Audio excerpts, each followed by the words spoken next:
warahmatullahi wabarakatuh. Walhamdulillahi hamdan katsiran thayyiban mubarakan fih kama yuhibbu rabbuna wa yarda. Ashhadu an la ilaha illallah wahdahu la syarika lah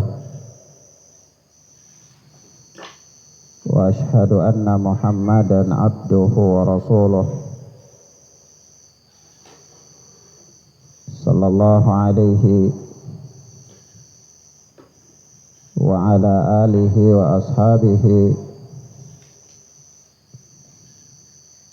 wa man tabi'ahum bi ihsanin ila yaumiddin. Amma ba'd. Ikhwan wa akhwat, a'azzani Allah wa iyyakum. Kita lanjutkan pelajaran kita dengan kitab Riyadhus Shalihin. Kita sampai pada hadis yang ke-223. Hadis yang ke-223.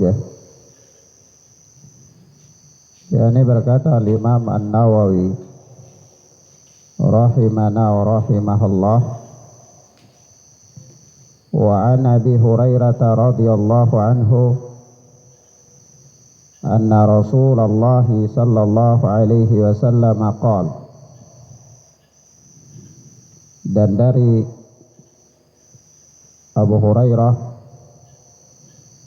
radhiyallahu taala anhu, dia berkata, anna Rasulullah sallallahu alaihi wasallam qala,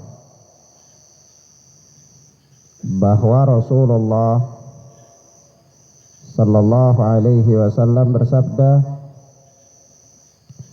atadruna mal muflis, tahukah kalian siapakah yang bangkrut itu?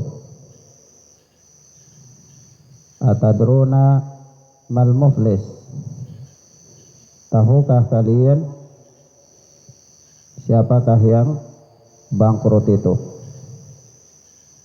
Qalu al-muflisu fina man la dirhama lahu wala mata. Maka Rasulullah sallallahu alaihi wasallam ketika bertanya yang demikian kepada para sahabat,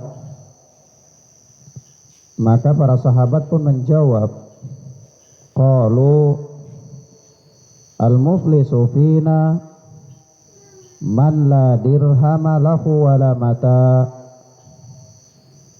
Orang yang bangkrut di antara kami adalah man la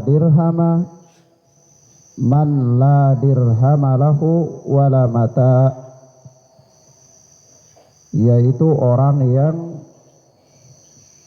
tidak mempunyai dirham dan tidak pula harta benda. Naam, dia tidak punya dirham dan tidak punya harta benda.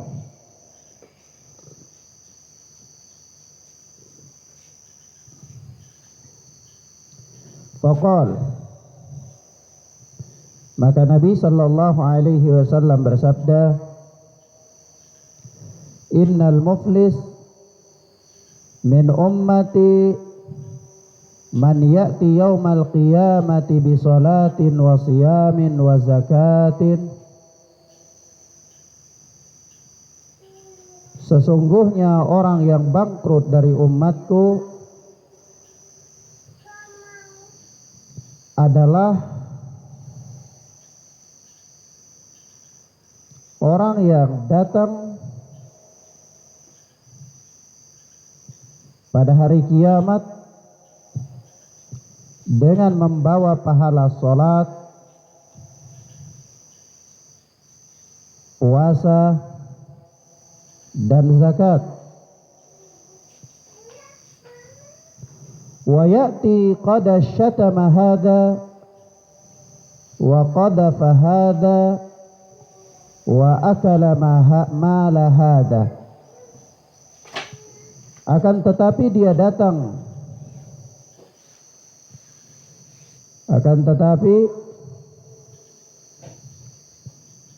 dia juga datang dengan membawa dosa.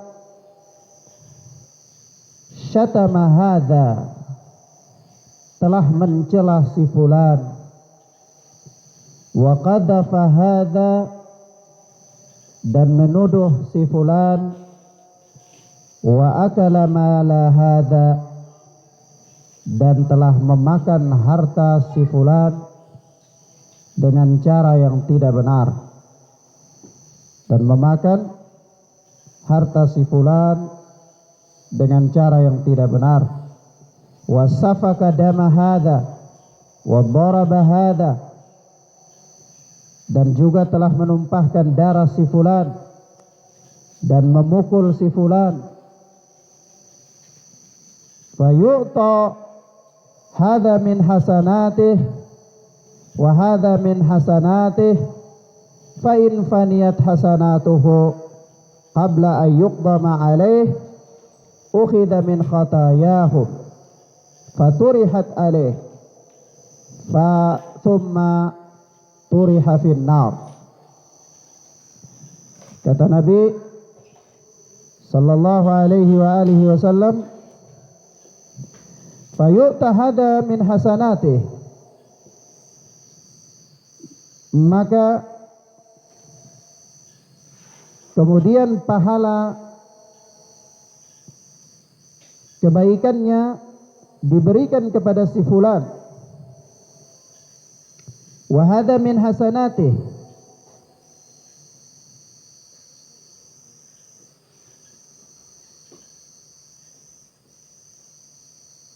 dan juga diberikan kepada si fulan yang lainnya dari kebaikan-kebaikannya, yakni amalan-amalan kebaikannya diberikan kepada orang-orang yang dia dolimi. Fayuta hadha min hasanatih wa hadha min hasanatih, yakni pahala kebaikannya itu diberikan kepada orang-orang yang dia dolimi.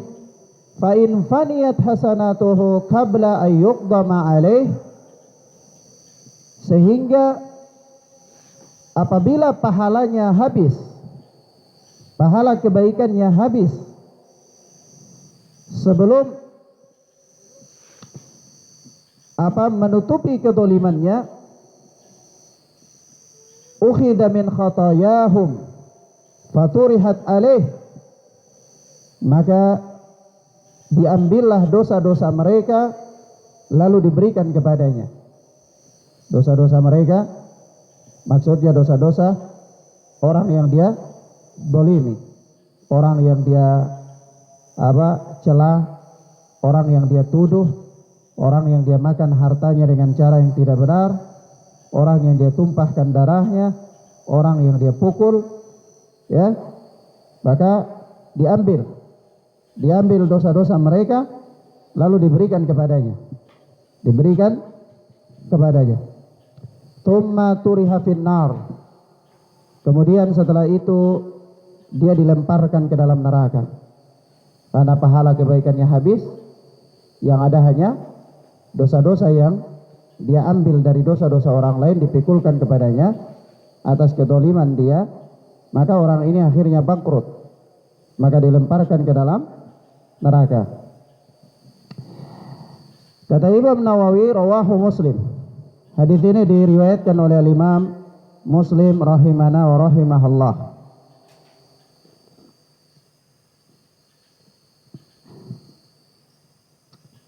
Naam. Maka di sini di hadis yang mulia ini, yakni Rasulullah sallallahu alaihi wasallam menyebutkan kepada para sahabat, ya. Beliau intinya menyampaikan kepada para sahabat tentang bahayanya kedoliman. Apakah kedoliman itu terjadi pada harta seseorang, kehormatan seseorang, atau pada darah seseorang?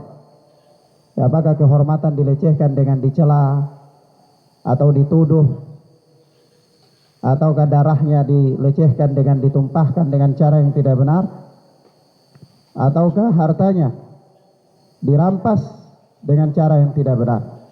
Ala kulli hal, ya, apapun yang terjadi dari bentuk-bentuk kedoliman adalah perkara yang bahaya. Maka orang yang dolim terhadap sesama manusia dan dia tidak membereskan kedolimannya itu di dunia, maka di akhirat dia bisa menjadi orang yang bangkrut. Dia bisa menjadi orang yang bangkrut. Maka Rasulullah sallallahu alaihi wasallam menyampaikan kepada para sahabat ridwanullahi alaihim ajmain. Kata beliau, atadruna mal muflis? Tahukah kalian siapakah yang bangkrut itu? Ya, ini hakikatnya orang yang bangkrut. Hakikatnya orang yang bangkrut. Nah, maka para sahabat kemudian mengatakan, ya kalau orang yang bangkrut, ya sahabat sebutkan dari sisi dunia. Ya, ya kalau yang bangkrut menurut kami, ya, itu adalah orang yang la dirham lahu wala mata'. Orang yang tidak punya dirham dan tidak punya harta. Orang yang tidak punya dirham dan tidak punya harta. Ini orang yang bangkrut. Menurut para sahabat ridwanullahi alaihim ajmain. Ya, karena memang ini tinjauan keduniaan, ya. Ya, kalau dilihat dari dunia, memang orang yang demikian ini bangkrut di dunia. Ya. Tapi bukan itu yang dikehendaki oleh Rasulullah sallallahu alaihi wasallam. Yang Rasulullah inginkan adalah menjelaskan kepada para sahabat bangkrut yang sesungguhnya.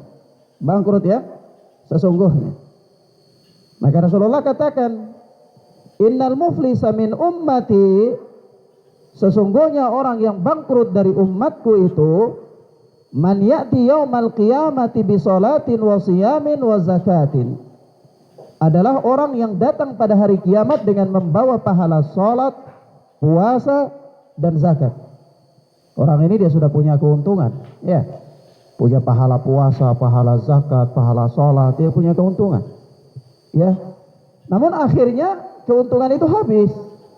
Ya, sama dengan di dunia, orang yang berdagang, dia punya keuntungan, punya harta, tapi kemudian harta itu habis, jadi bangkrut dalam kehidupan dunia. Tapi yang Rasulullah inginkan adalah bangkrut dalam pahala. Bangkrut dalam apa? Pahala. Ya, ini kebangkrutan yang hakiki, yaitu di hari akhirat. Rasulullah katakan, orang yang bangkrut dari umatku adalah orang yang datang pada hari kiamat dengan membawa pahala salat, pahala puasa, pahala zakat. Wa ya'ti qad syatama hadha wa qadhafa hadha wa akala mal hadha wa safaka dama hadha wa daraba hadha. Tapi dia juga datang dengan membawa dosa, sejumlah dosa. Ya, sama dengan orang berdagang dalam kehidupan dunia. Dia datang dengan bawa keuntungan. Tapi di sambil dia punya keuntungan, dia punya utang juga banyak. Ya. Ini sekarang dia utang barang. Utang barang harga 5 juta. Ya. Dia berdagang. Berdagang dia dapat uang banyak. Dia bawa pulang uang. Jualan habis, tak dia bawa pulang uang. Juga 5 juta yang sama, bawa pulang uang. Tapi bersamaan dengan bawa pulang uang 5 juta, dia juga punya hutang 5 juta. Begitu sampai di rumah, orang yang punya utang tagih dia bayar, habisnya akhirnya habis. Ya. Nah ini orang datang dengan pahala. Orang ini datang dengan pahala. Pahala sholat, pahala puasa, pahala zakat. Tapi begitu dia datang dengan pahala, sejumlah pahala ini, dia juga datang dengan sejumlah utang terhadap hak-hak orang lain. Ya, yaitu dia pernah mencela si fulan, dia menuduh si fulan dengan tuduhan yang tidak benar, kemudian dia makan harta si fulan dengan cara yang tidak benar, dia menumpahkan darah si fulan, kemudian dia pernah memukul si fulan. Akhirnya begitu dia datang dengan sejumlah utang terhadap hak orang lain dengan membawa pahala, akhirnya apa yang terjadi? Dia harus bayar. Ya, harus bayar utangnya. Hak-hak orang lain itu harus ditunaikan, dibayar. Maka dia harus bayar. Pahala-pahala kebaikannya diambil untuk orang yang dia cela. Kemudian diambil lagi untuk orang yang dia tuduh. Kemudian diambil lagi untuk orang yang dia makan hartanya dengan cara yang tidak benar. Kemudian diambil lagi untuk orang yang dia tumpahkan darahnya. Ternyata habis. Masih ada lagi satu item yang belum dia selesaikan, yaitu dia pernah pukul si fulan. Maka apa yang dia harus lakukan? Sementara keuntungannya tadi sudah habis, pahalanya sudah habis, maka terpaksa dosa orang yang dia dolimi diambilkan kepadanya. Ya, diambilkan kepadanya. Ya syukur kalau cuma satu. Tapi kalau ternyata dosa orang yang dia dolimi itu, orang-orang yang dia dolimi juga masih banyak, maka tentu dosa-dosa orang yang begitu banyak diberikan kepadanya, maka jadilah orang ini muflis, rugi. Ya, datang tadinya sudah senang-senang dengan keuntungan yang banyak, tahu-tahu masuk penjara karena punya utang, gitu. Ya, nah di akhirat demikian. Datang dengan pahala yang begitu banyak, senang, sudah bergembira, tahu-tahu masuk neraka. Ya, begitu selesai perhitungan, ternyata bukan ada kebaikan, malah minus, kerugian. Akhirnya kata Nabi Shallallahu Alaihi Wasallam, turiha finnar, dilemparkan ke dalam neraka. Nah, maka ikhwan fillah azza Allah wa iyyakum, di dalam hadis yang mulia ini ada beberapa pelajaran penting, ya, beberapa pelajaran penting. Yang pertama, bahwa kebangkrutan yang hakiki adalah kerugian jiwa dan keluarga pada hari kiamat. Kebangkrutan yang hakiki adalah kerugian jiwa dan keluarga pada hari kiamat. Nah, inilah orang-orang yang di antara orang-orang yang bangkrut pada hari kiamat itu juga adalah orang-orang yang mencari amalan akhirat dengan dunia. Dia mencari dunia dengan amalan akhirat, cari dunia dengan amalan akhirat. Nah, sebagaimana Allah Subhanahu wa taala berfirman, "Man yuridu dunya wa zinataha." Barang siapa yang menginginkan dunia dan perhiasannya, nuwafi ilaiha, niscaya kami akan berikan kepadanya, ya, balasan yang sempurna fiha, dalam kehidupan dunia itu, dan dia tidak akan dirugikan sedikit pun dalam kehidupan dunia. Nah, tetapi di akhirat dia tidak mendapatkan balasan lagi atas pahala dari amalan yang dia lakukan. Ya, kenapa? Ya karena dia beramal, yang dia inginkan dengan amalan itu bukan pahala di sisi Allah, tetapi yang dia inginkan adalah dunia dan perhiasannya. Maka Allah berikan kepadanya dunia dan perhiasannya, sehingga di akhirat dia tidak punya apa-apa. Maka inilah hakikatnya orang yang bangkrut. Orang yang bangkrut. Maka kita katakan faedah yang pertama bahwa kebangkrutan yang hakiki adalah kerugian jiwa dan keluarga pada hari kiamat. Pada hari kiamat. Nah, yang kedua, hadis ini ada penegasan untuk menjauhi segala bentuk kedzaliman. Segala bentuk kedzaliman. Naam. Terutama yang berkaitan dengan hak-hak makhluk, yaitu hak-hak manusia. Berkaitan dengan hak-hak manusia. Apakah pada darahnya, kehormatannya, ataukah pada hartanya. Nah,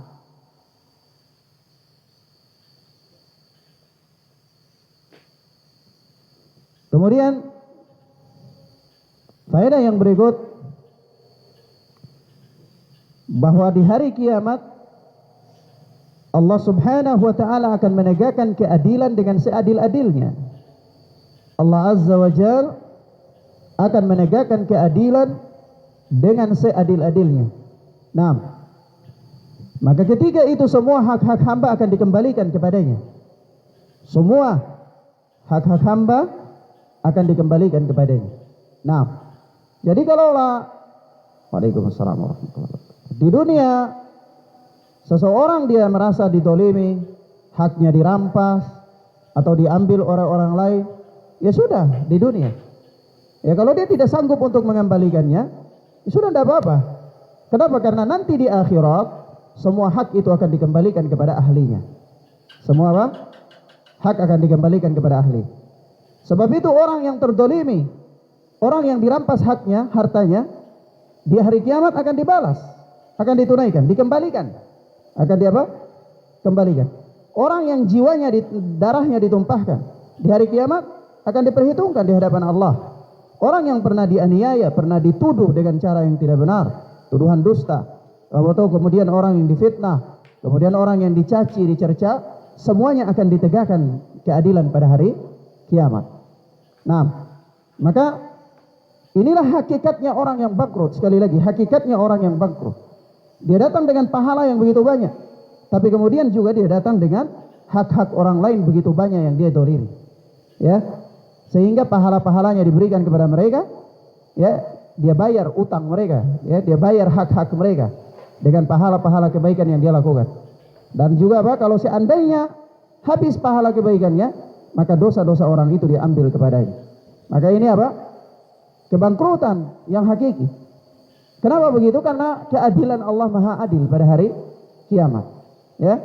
Nah, sebagaimana perumpamaan yang kita katakan tadi, seorang pedagang dia datang, dia berdagang dengan dia bawa uang yang banyak, keuntungan, tapi dia juga disambil datang dengan bawa keuntungan yang banyak, dia juga punya hutang yang banyak. Setelah begitu perhitungan, si penagih hutang dia tagih hutangnya, maka uang yang ada, keuntungan yang ada di dia habis, bangkrut dia. Ya, padahal tadinya sudah gembira-gembira dengan keuntungan, tahu-tahu ternyata habis uangnya dibayar hutang. Ya. Nah, begitu pula orang datang dengan pahala yang begitu banyak. Pahala sholat, pahala puasa, pahala zakat. Tapi di samping itu dia datang juga dengan dosa-dosa kedoliman terhadap hak-hak orang lain. Dia pernah mencela, mencaci seseorang, mencerca seseorang. Dia pernah menuduh seseorang dengan tuduhan yang tidak pernah dilakukan oleh orang itu. Dia pernah memfitnah seseorang. Ya. Kemudian dia juga memakan harta seseorang dengan cara yang tidak benar. Dia pernah pukul seseorang, dia pernah menumpahkan darah seseorang, maka dia bayar di akhirat. Dia harus tunaikan. Tunaikan dengan apa? Dia salurkan pahala-pahalanya kepada orang-orang tersebut. Ya. Maka apa yang terjadi? Habis pahalanya. Habis pahalanya. Ya, kalau sampai di situ sudah selesai ya mungkin masih ringan. Tapi kalau ternyata sudah habis pahalanya dan ternyata orang yang dia dolimi belum selesai, maka dosa-dosa orang yang dia dolimi itu dia bawa. Maka betapa ruginya orang ini. Betapa ruginya orang ini ketika di hadapan pengadilan Allah Azza wa Jalla yang maha adil. Yang maha adil. Nah, ana istilahkan ya orang yang demikian ini ibarat orang yang belanja ke pasar pakai kantong resek yang bocor. Pakai kantong resek yang bocor. Dia datang ke pasar, dia sudah beli. Dia punya kantong resek besar, dia beli sayur, beli ikan, beli bumbu-bumbu, beli apa segala macam, dia masukin di kantong sudah senang-senang, enak-enak, dia kasih naik di kendaraannya, mobilnya atau motornya, dia pulang. Sampai ke rumah ternyata kosong. Ya, kantongnya kosong. Tapi tadi dia sudah beli barangnya. Nah, ini orang datang dengan pahala. Tapi setelah sampai di pengadilan Allah, habis pahalanya. Habis apa? Pahalanya. Waliyadzubillah. Ya. Nah, kemudian yang berikut, faedah yang berikut dari hadis yang mulia ini, bahwasanya di antara metode belajar mengajar yang baik adalah dengan tanya jawab. Dengan apa? Tanya jawab. Makanya Nabi Shallallahu Alaihi Wasallam di sini memulai dengan tanya jawab. Kata beliau, atadruna mal muflis? Tahukah kalian siapakah yang bangkrut itu? Siapa yang bangkrut itu? Beliau menggunakan metode tanya jawab. Lalu para sahabat berkata, al-muflisu fina man la dirhama lahu wala mata. Orang yang bangkrut di antara kami itu orang yang tidak punya dirham dan tidak punya harta kekayaan. Tapi dia apa? Dijelaskan oleh Rasulullah tentang hakikat orang yang bangkrut. Bukan itu. Bukan ditinjau dari sisi keduniaan, tetapi ditinjau dari sisi akhirat. Apa kata Nabi? Al-muflis, innal muflisa min ummati. Sesungguhnya orang yang muflis, yang bangkrut dari umatku adalah apa? Man yati yaumal qiyamati bi salatin wa siyamin wa zakatin. Orang yang datang pada hari kiamat dengan membawa pahala salat, puasa, zakat. Tetapi apa? Wa yati qad syatama hada wa qadhafa hada wa akala mala hada wa safaka dama hada wa daraba hada. Tapi dia datang juga bawa dosa, pernah mencerca si fulan, menuduh si fulan, makan harta si fulan dengan cara yang tidak benar, menumpahkan darah si fulan, memukul si fulan, maka fayuta hadza min hasanatih wa hadza min hasanatih. Maka kebaikan-kebaikannya diberikan kepada orang yang dia dolimi itu, sehingga fa in faniyat hasanatuhu qabla ay yuqdama alaih. Kalau kebaikan-kebaikannya sudah habis sebelum dibayar semua kedolimannya, ditunaikan semua kedolimannya, ukhidha min khatayahum faturihat alaihi thumma turiha finnar. Maka diambillah dosa-dosa mereka lalu diberikan kepadanya, sehingga akhirnya turiha finnar, orang ini dilemparkan ke dalam neraka. Ya, dilemparkan ke dalam neraka. Maka bangkrut. Ibarat orang yang, kalau anak perumpamakan ini ibarat orang yang belanja ke pasar bawa kantung resek yang bocor, kantongnya bocor. Ya, dia sudah isi pahala begitu banyak, tahu-tahu sampai di sana habis pahalanya. Ya, nah, gitu. Baik. Kemudian selanjutnya berkata Imam An-Nawawi rahimana wa rahimahullah.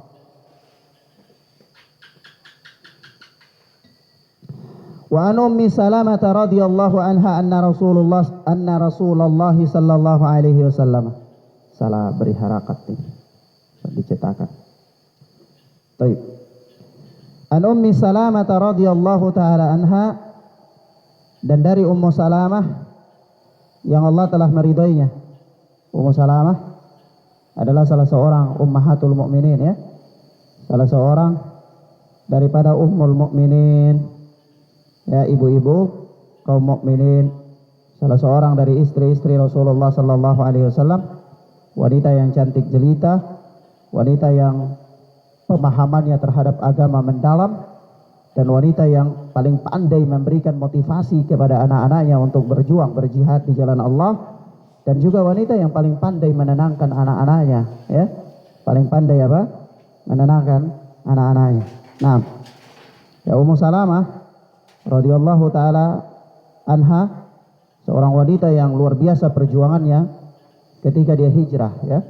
Ketika dia hijrah. Nah, dia mengalami kesulitan-kesulitan. Kenapa? Suaminya hijrah duluan. Suaminya hijrah ke Madinah duluan, sementara dia ditahan oleh keluarganya di Makkah Al-Mukarramah, terpisah dengan suami dalam waktu yang lama. Abu Salamah radhiyallahu taala anhu. Ya, setiap harinya Ummu Salamah hanya duduk di sekitar sumur Zam-Zam, ya. Nah, memikirkan bagaimana kemaslahatan agamanya, yang mana waktu itu dia ada di tengah-tengah kaum musyrikin di kota Makkah, dan bagaimana kondisi suaminya bersama kaum mukminin di kota Madinah yang jauh, ya. Jauh, 500 kilometer kurang lebih Makkah Madinah itu, ya. Kalau sekarang memang ya agak perjalanannya agak cepat karena jalan-jalannya bagus, ya. Jalan besar, bagus, licin jalannya dari Makkah Madinah itu. Kalau kita berangkat sore itu berangkat dari Madinah itu pagi dengan bis-bis besar itu bisnya itu sekitar berapa orang, 50-an orang, bisnya besar, ya. Jadi itu kalau kita berangkat dari pagi itu kita bisa sampai di Makkah itu sekitar asar, ya, sore. Nah, itu dengan kecepatan yang luar biasa, ya. Tetapi bayangkan bagaimana di zaman Nabi Shallallahu Alaihi Wasallam, ya. Jalan-jalan sekarang dari Makkah ke Madinah itu tidak ada yang turunin lembah lagi, tidak ada yang naik gunung lagi, tidak ada, serata semua.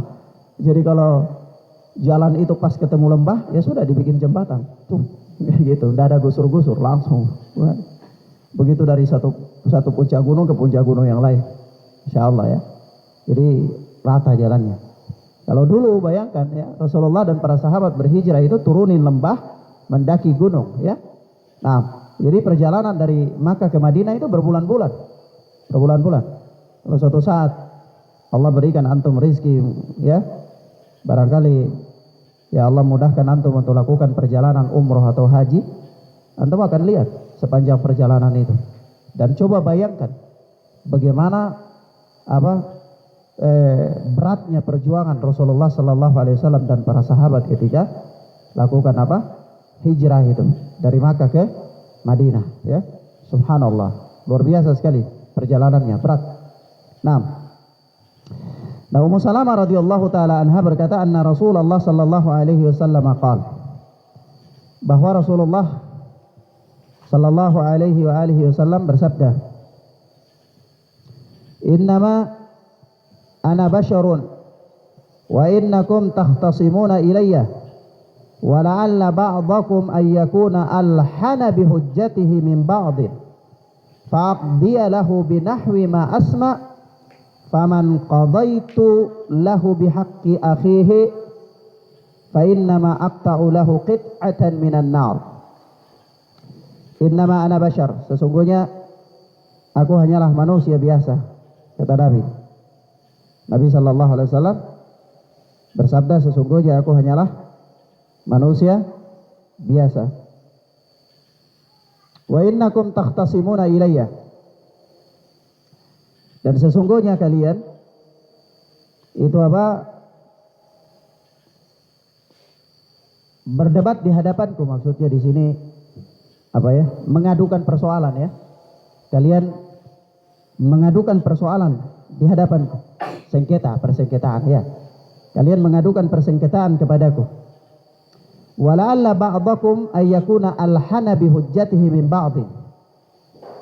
Sementara bisa jadi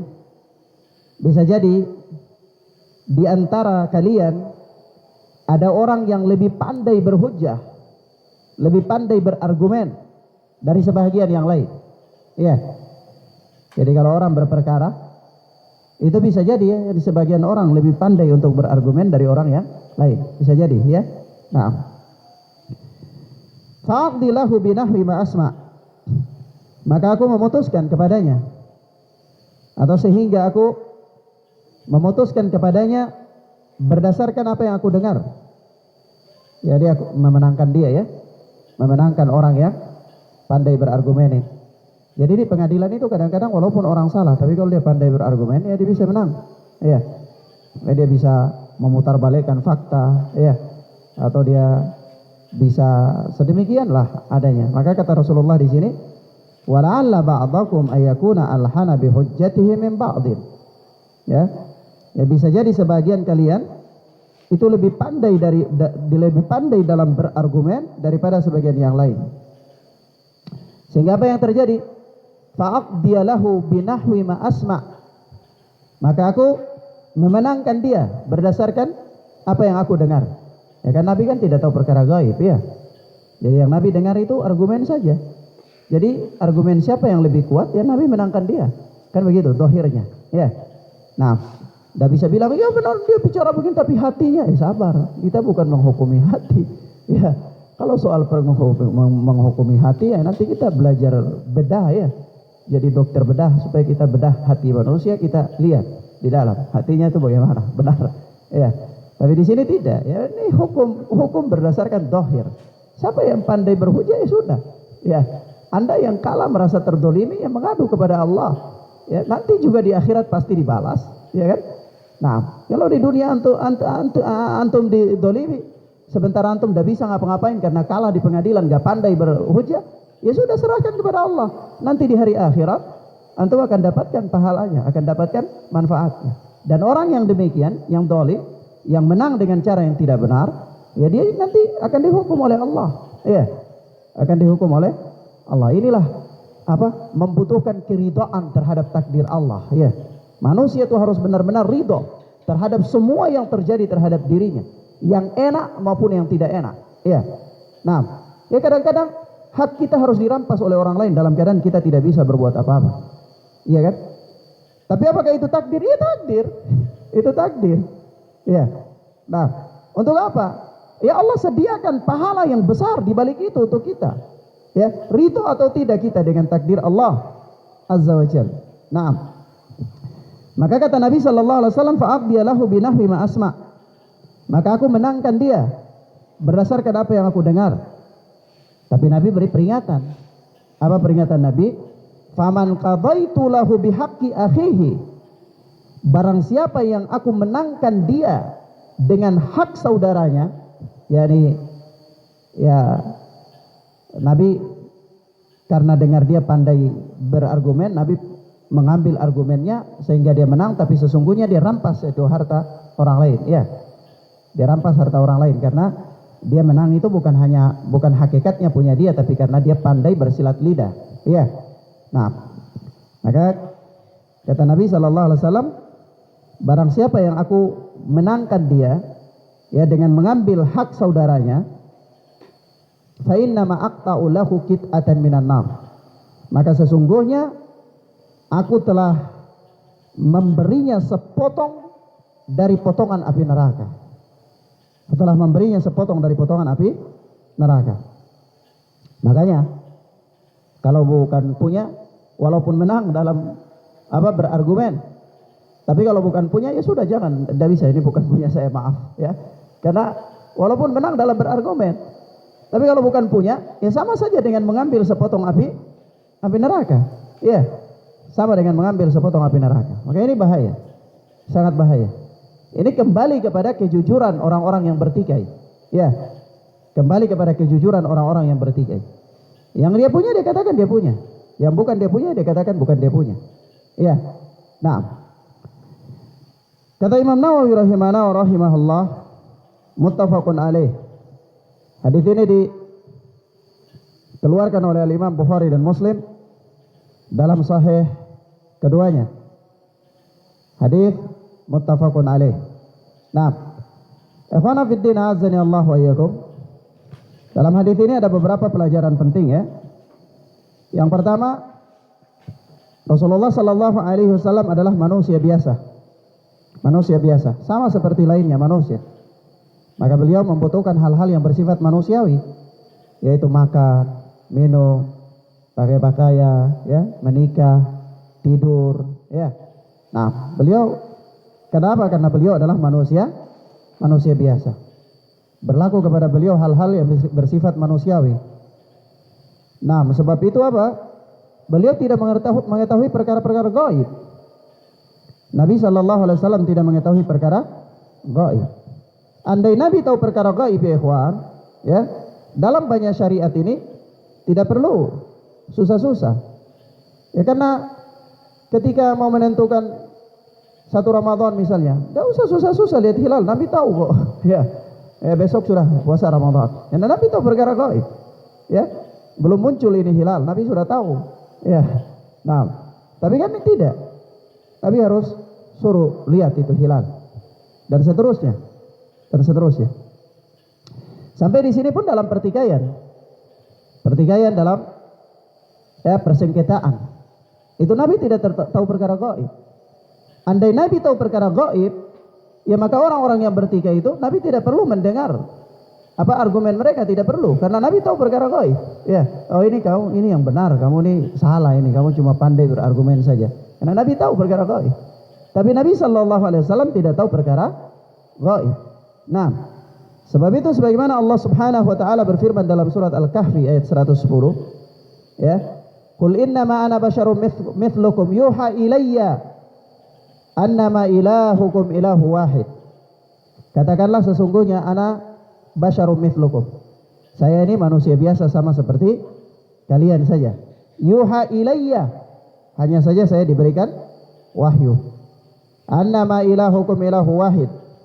Ya, bahwa sesungguhnya Tuhan kalian itu adalah Tuhan yang esa, yang satu. Ya.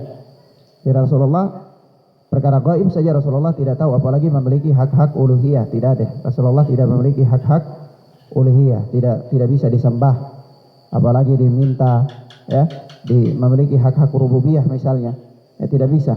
Nah, Rasulullah sallallahu alaihi wasallam manusia biasa.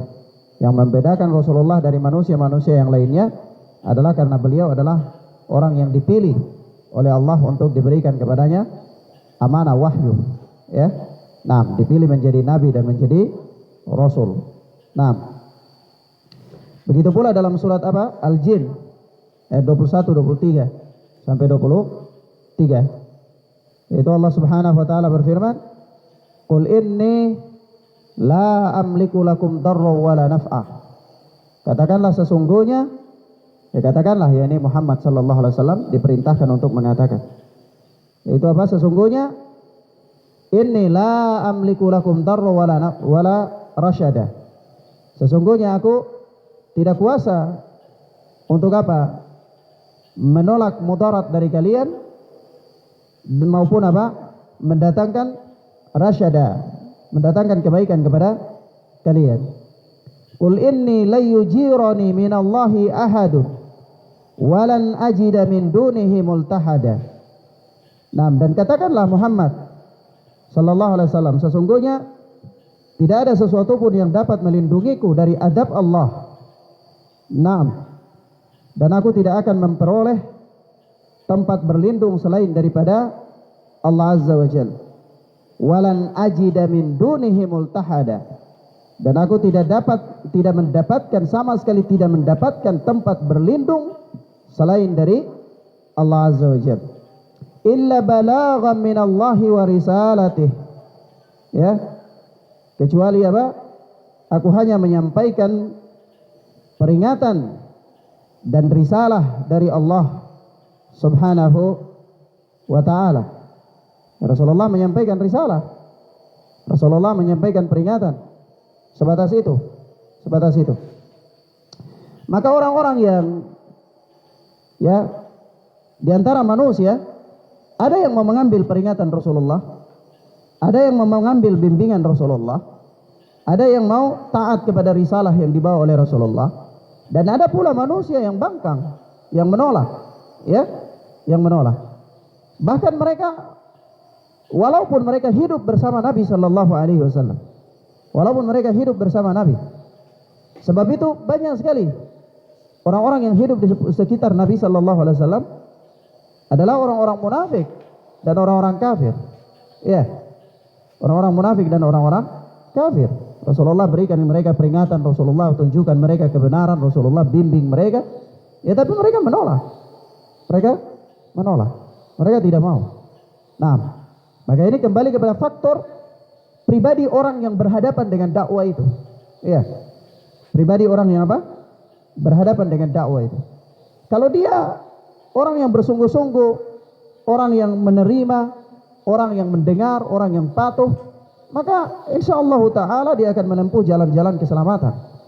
Ya, dia akan menempuh jalan-jalan keselamatan. Sebagaimana para sahabat ridwanullahi alaihim ajmain, mereka menempuh jalan-jalan keselamatan yang disampaikan oleh Nabi sallallahu alaihi wasallam kepada mereka.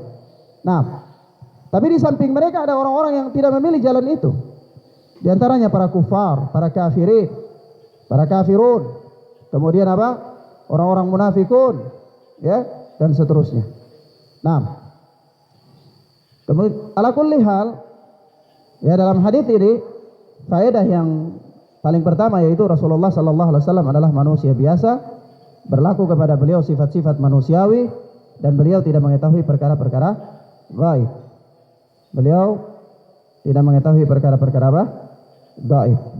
Nah, kemudian yang berikutnya, faedah yang berikut dari hadis yang mulia ini, yaitu bahwa seorang hakim memberikan keputusan di antara orang yang bertikai dengan berpegang pada dalil-dalil dan bukti-bukti. Dalil-dalil dan bukti-bukti, yaitu berupa keterangan-keterangan, ya, berupa keterangan-keterangan. Naam. Ya nanti kalau ternyata dia menyembunyikan sesuatu dalam hatinya atau dia membolak-balikkan fakta, sementara keterangan-keterangan yang ada, bukti-bukti yang ada secara nyata di lapangan seperti apa yang dia katakan, ya sudah diputuskan berdasarkan itu. Ya, diputuskan berdasarkan itu. Ya tapi hakim bisa membenarkan orang yang salah. Membenarkan orang yang salah, bisa memberikan hak orang lain kepada orang yang tidak berhak. Ya tidak apa-apa kalau itu sudah berdasarkan bukti-bukti, ya, dan keterangan-keterangan yang nyata, tidak apa-apa. Kenapa tidak apa-apa? Hakim tidak berdosa, tidak berdosa. Yang berdosa adalah orang yang memutarbalikkan fakta itu di pengadilan itu. Ya, hakim tidak berdosa. Kenapa? Hakim sudah berusaha untuk memutuskan dengan benar berdasarkan bukti dan fakta-fakta yang ada.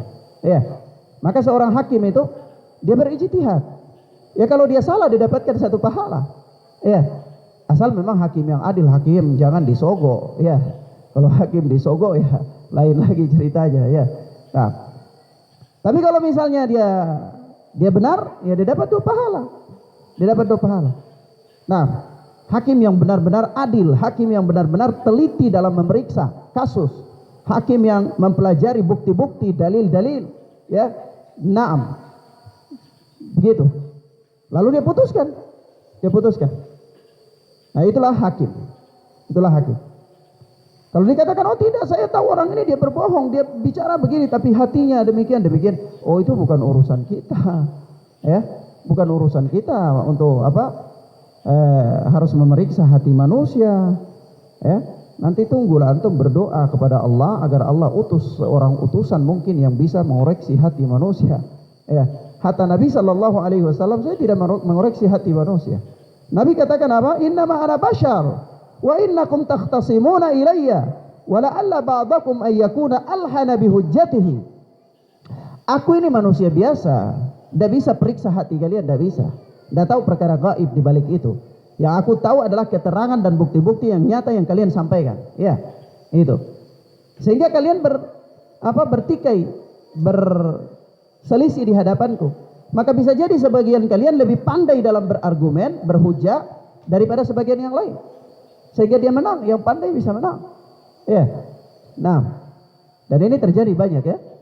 Terjadi dalam pengadilan-pengadilan, ya. Ya, kekuatan apalagi hukum positif, hukum di negara kita ini misalnya, ya. Hukum di negara kita ini, ya, dia tegak kepada hanya yang punya uang. Ya. Orang punya uang banyak, ya dia bisa menang walaupun dia salah. Ya. Walaupun dia salah, pokoknya di pengadilan dia bisa menang. Ya. Walaupun dia banyak sekali, ya, kasus-kasus yang, ya, pada akhirnya orang-orang yang kuat, yang punya kekuatan finansial yang dia dimenangkan di pengadilan. Tapi sudah tidak apa-apa, itu urusan kembali nanti mereka akan mempertanggungjawabkan apa yang terjadi di tengah-tengah mereka di hadapan Allah Subhanahu wa taala. Maka di sini kata Nabi, wala alla ba'dakum ayyakuna alhana bihujjatihi. Bisa jadi sebagian dari kalian lebih pandai dalam berhujah daripada sebagian yang lain. Sehingga apa? Sehingga Nabi bisa terkecoh dengan hujah-hujah mereka. Kan begitu? Ya. Nah, kenapa bisa begitu? Ya karena Nabi manusia. Nabi tidak tahu perkara gaib. Ya. Nabi saja tidak bisa dituntut untuk perkara gaib. Apalagi kita manusia biasa, ya. Anda Ustaz, Anda ini gimana sih? Salah tuh ini. Dia ini kan begini. Ya urusan dia ngomong kayak gitu enggak? Enggak ada, tapi itu Anda sudah tahu hatinya. Oh, urusan itu sampai tahu hati orang lain itu luar biasa. Ya, luar biasa. Paham? Iya, tapi mengarah sudah itu kan kemungkinan, bisa jadi ada kemungkinan yang lain juga kan. Ya. Nah, kita tidak bisa membenarkan satu kemungkinan dan menyalahkan kemungkinan yang lain, karena yang namanya kemungkinan itu punya kekuatan hukum yang sama. Ya, sebagaimana sudah ana bahas dalam kitab Bulughul Maram kan, kemungkinan menggerak-gerakan jari dan kemungkinan tidak menggerak-gerakan jari itu kan punya kekuatan hukum yang sama, ya kan? Antum mau bawa ke sini, sabar dulu mana keterangannya. Mau bawa ke sini juga, sabar dulu mana keterangannya. Maka begitu juga dalam memutuskan perkara. Ya, jadi jangan paksakan keadaan.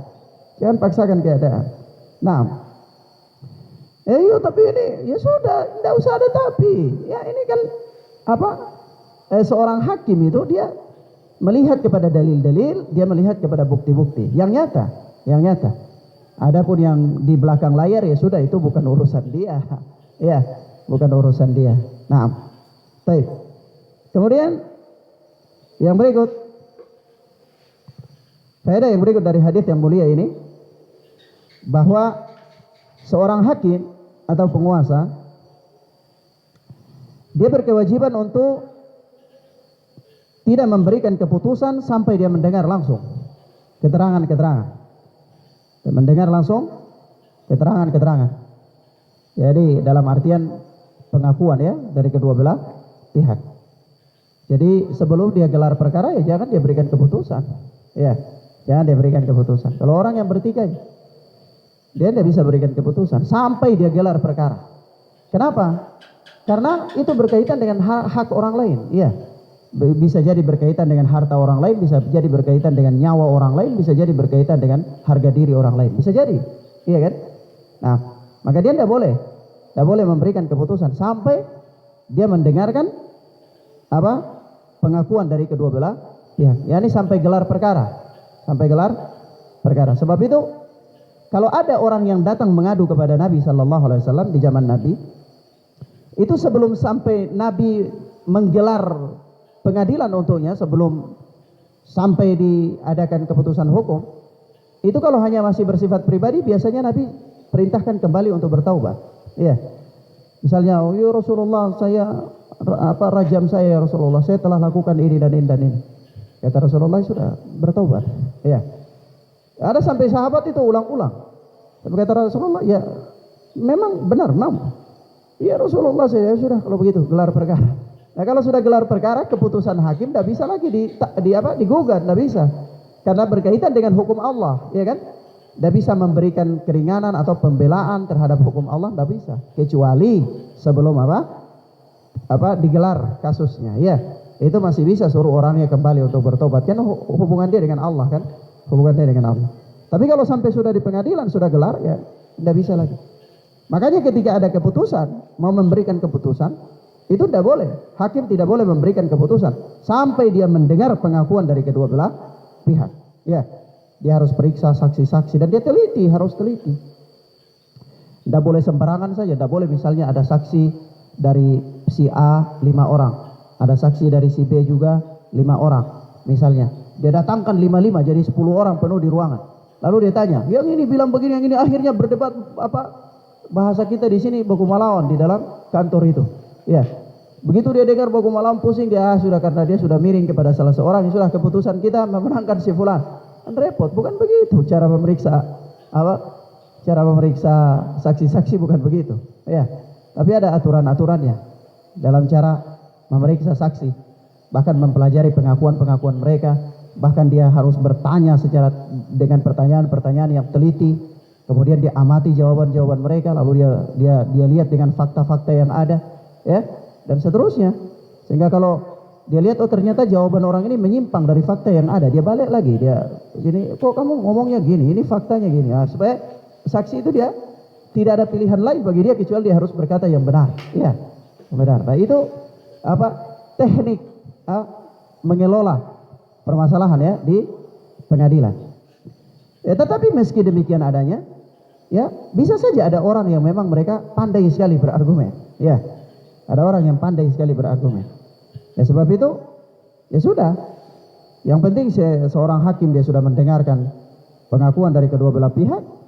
Ya sudah, dia putuskan berdasarkan kejelian dia, ketelitian dia. Ya. Nah. Baik. Kemudian yang berikut, hadis ini memberikan pelajaran kepada kita tentang haramnya kezaliman. Haramnya kezaliman. Oleh sebab itu, ya bagi orang-orang yang berperkara, jangan dia berambisi untuk mengambil hak orang lain. Jangan dia berambisi. Nah, kalau dia mengambil hak orang lain, ya maka itu sebuah kezaliman. Itu sebuah kezaliman. Nah, bahkan kalau sampai misalnya ya dalam hal ini pengadilan memberikan keputusan kepadanya bahwa dia benar, itu milik dia. Tapi kalau pengetahuan dia, hati kecil dia dan pengetahuan dia mengatakan itu bukan milik dia, ya dia tolak, dia harus tolak. Karena kalau dia ambil, itu sama halnya dengan dia ambil sepotong neraka. Iya. Sama halnya dengan dia apa? Ambil sepotong neraka. Dan ini subhanallah bahaya sekali. Ya. Apalagi ya kalau di negara kita ya, apalagi sudahlah di kampung kita ini, ya persengketaan soal perdata ini kan banyak sekali ya. Soal tanah-tanah ini. Ya. Kadang-kadang bukan punya dia, tapi ya sudah itulah, akhirnya dia menang, dan seterusnya. Ini mereka harus takut kepada Allah Azza wa Jalla, harus takut kepada Allah Azza wa Jalla. Nah, kemudian selanjutnya berkata Al-Imam An-Nawawi rahimana wa rahimahullah, wa an Ibni Umar radhiyallahu anhuma qala, dan dari Ibnu Umar yang Allah telah meridai beliau dan bapaknya, dia berkata, qala Rasulullah sallallahu alaihi wa alihi wasallam, Rasulullah sallallahu alaihi wa alihi wasallam bersabda, la yazalal mu'minu fi fushatin min dinihi ma lam yusib daman haraman. Ya, yani la yazalal mu'min fi fushah min dinihi. Seorang mukmin senantiasa berada dalam kelapangan agamanya, ya. Seorang mukmin senantiasa berada dalam kelapangan agamanya, malam yusib daman haraman, selama dia tidak menyentuh apa? Darah yang haram. Jadi dia tidak menumpahkan darah yang haram. Maksudnya dia tidak menumpahkan darah orang lain dengan cara yang tidak benar, ya. Selama itu dia berada dalam apa? Kelapangan agama. Dia berada dalam kelapangan agama. Nah, maka akhwana fiddin azani Allah wa iyyakum, kata Imam Nawawi rawahul Bukhari. Hadis ini diriwayatkan oleh Imam Bukhari dalam sahihnya. Maka ikhwan, hadis ini menunjukkan kepada kita tentang agama yang mulia ini sangat menjaga jiwa manusia. Sangat apa? Menjaga jiwa manusia, melindungi jiwa manusia, ya. Melindungi jiwa manusia. Sehingga tidak boleh dilecehkan, ya. Tidak boleh dilecehkan. Ya, kenapa ya, kawan? Karena membunuh seseorang dengan cara yang tidak benar itu berat sekali akibatnya di sisi Allah. Berat sekali akibatnya di sisi Allah Azza wa Jalla. Kadang-kadang perkara sepele, ya. Ada orang sampai menumpahkan darah. Perkara-perkara dunia, ya. Ya tentunya perkara dunia ini tidak lebih besar daripada perkara akhirat, ya. Nah, sebagaimana Allah Subhanahu wa taala memberikan peringatan keras terhadap hal ini dalam surat An-Nisa ayat 93. Allah Azza wa Jalla berfirman, "Wa man yaqtul mu'minan muta'ammidan fajazaohu jahannam khalidan fiha wa ghadiballahu alaihi wa la'anahu wa a'adda lahu adaban 'azima." Yani wa man yaqtul mu'minan muta'ammidan, barang siapa yang membunuh seorang mukmin dengan sengaja, fajazaohu jahannam khalidan fiha, maka balasan baginya adalah jahannam, neraka. Dan apa? Khalidan fiha, dia kekal di dalamnya. Wa ghadiballahu alaihi, dan Allah murka terhadapnya. Wa la'anahu, dan Allah melaknatnya. Wa a'adda lahu adaban 'azima, dan Allah persiapkan baginya adab yang besar, adab yang pedih. Nah, surat An-Nisa ayat 93. Dan ini bahaya, bahaya sekali. Nah, maka ini sesungguhnya adalah peringatan, ya. Peringatan dari Allah Subhanahu wa ta'ala. Tentang apa?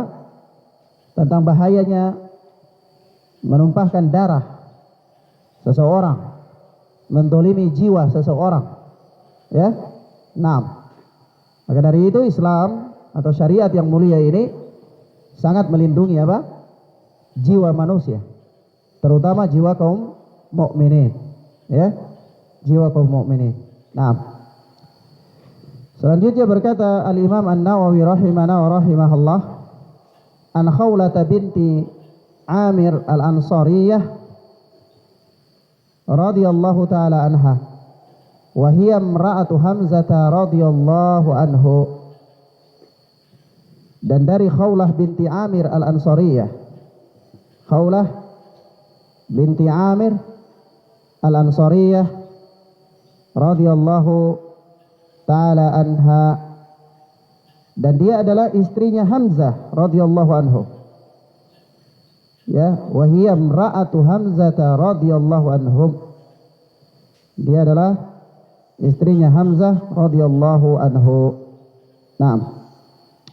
Qalat, dia berkata, sami'tu Rasulullah sallallahu alaihi wasallam yaqul, aku pernah mendengar Rasulullah sallallahu alaihi wa alihi wasallam bersabda, inna rijalan yatakhawwaduna fi malillahi bighairi haqqin falahumun naru yawmal qiyamah. Kata Nabi, inna rijalan, sesungguhnya orang-orang yatakhawwaduna fi malillahi bighairi haqqin, orang-orang yang mempergunakan, membelanjakan harta Allah dengan cara yang tidak benar. Orang-orang yang membelanjakan harta Allah dengan cara yang tidak benar. Harta Allah ini harta baitul mal, ya. Harta apa? Harta baitul mal yang dimaksudkan di sini. Ya, memang semua kehidupan dunia dan langit ini adalah harta Allah, ya.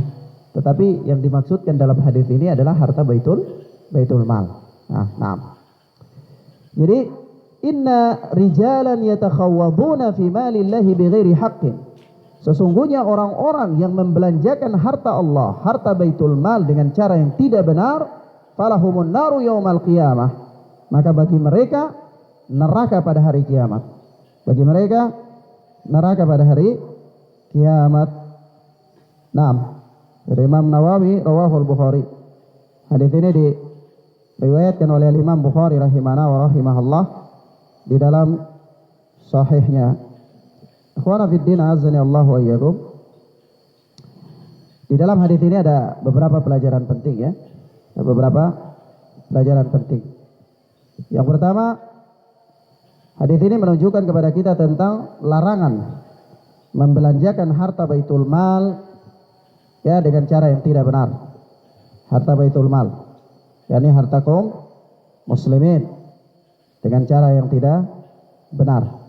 Nah, maka kita berikan catatan di sini, termasuk di antara harta baitul mal ini atau harta-harta yang serupa dengan harta baitul mal, yaitu harta-harta yang milik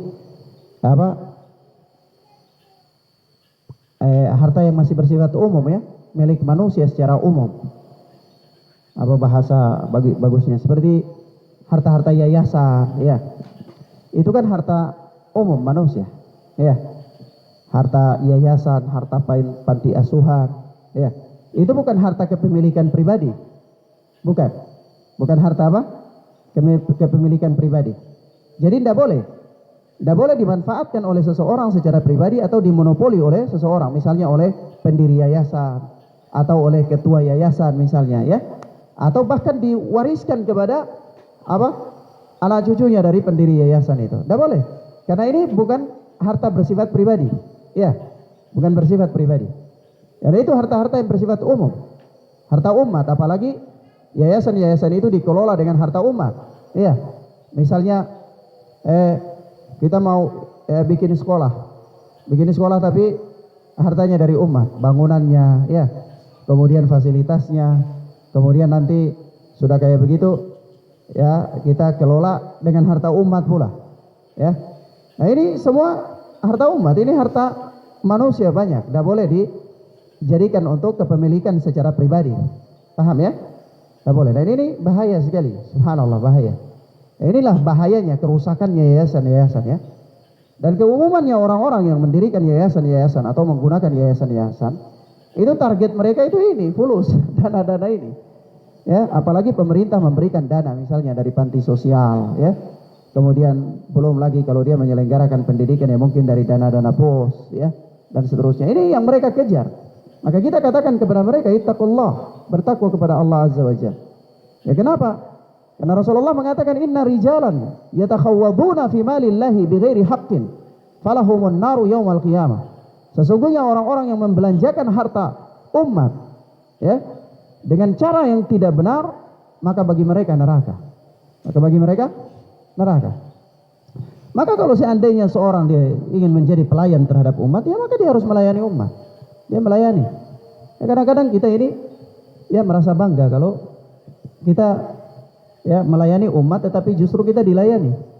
Ada orang bangga misalnya dia jadi ustadz atau jadi kiai, kemudian dia dikasih naik haji oleh pemerintah atau naik haji oleh orang kaya misalnya, dia bangga. Oh saya masya Allah ini di haji kan Ustaz. Bukan persoalan haji dan tidak, tetapi persoalannya di sini adalah ya lebih enak, lebih asik kalau sekiranya Anda naik haji itu misalnya Anda jual tanah, ya kan? Dia perjuangan gitu kan, atau Anda mungkin naik haji itu Anda jual kerbau barangkali, atau Anda dagang barangkali. Ini lebih perjuangannya kita lebih terkagum-kagum. Tapi kalau hanya dengan bantuan ini dan bantuan itu tidak perlu dibanggakan. Bukan kembali kepada hajinya mabrur atau tidak mabrur, bukan itu. Ya. Kadang-kadang kita ini ya kita mengambil posisi ingin menjadi pelayan umat, tetapi justru kita dilayani. Nah ini bahaya. Kalau kita lihat kehidupan ya para salafus saleh, atau kita lihat kehidupan ya sudah, tidak usah jauh-jauh ya dari yang paling mudah bagi kita untuk memperhatikannya, seperti kehidupan Khalifah Amirul Mukminin Abu Bakar As-Siddiq radhiyallahu taala.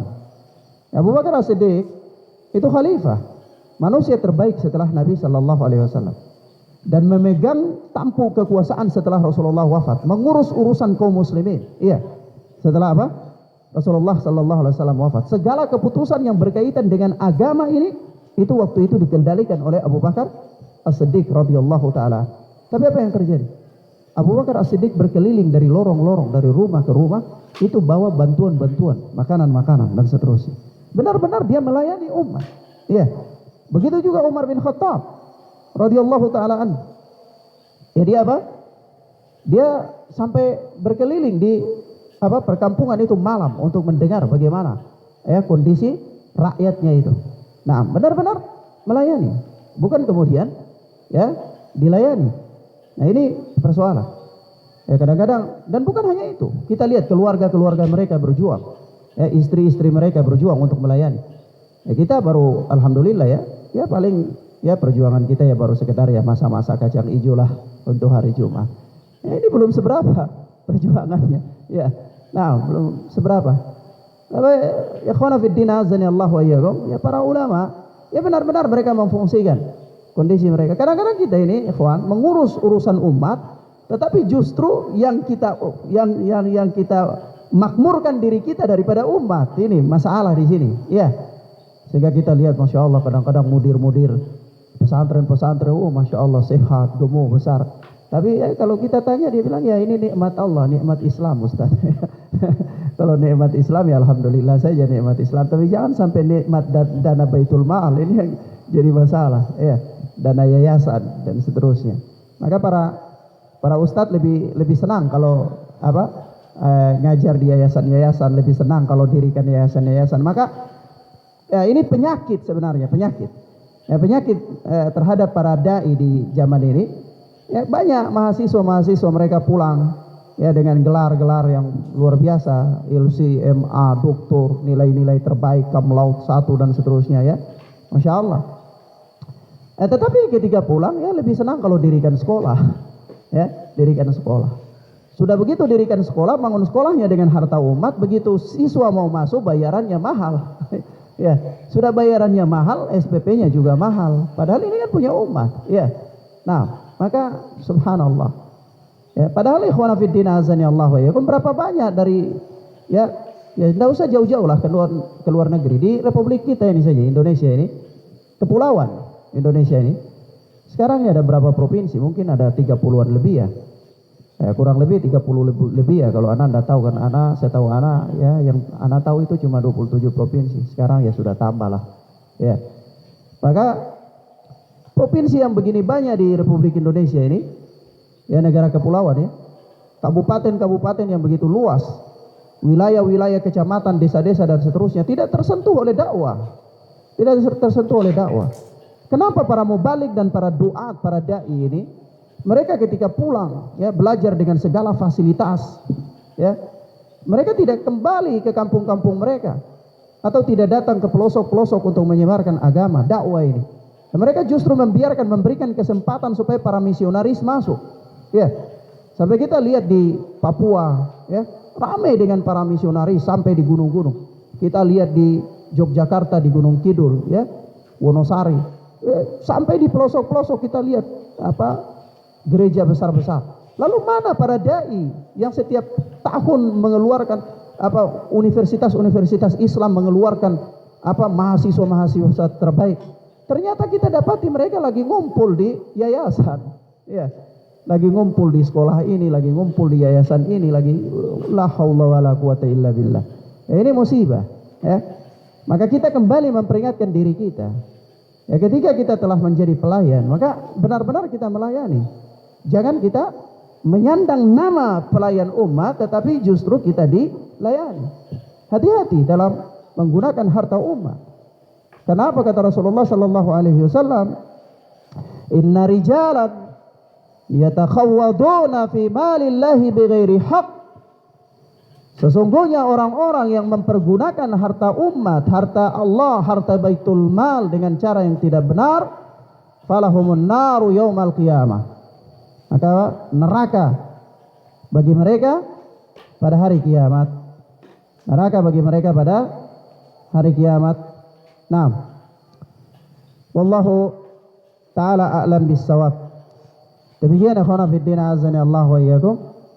Beberapa hal yang bisa kita sampaikan pada kesempatan yang mubarakah ini, mudah-mudahan bermanfaat bagi kita insyaallah taala. Wa sallallahu ala nabiyyina Muhammad wa ala alihi wa sahbihi wasallam. Subhanakallahumma bihamdika asyhadu an la ilaha illa anta astaghfiruka wa atubu ilaik. Wassalamualaikum warahmatullahi wabarakatuh.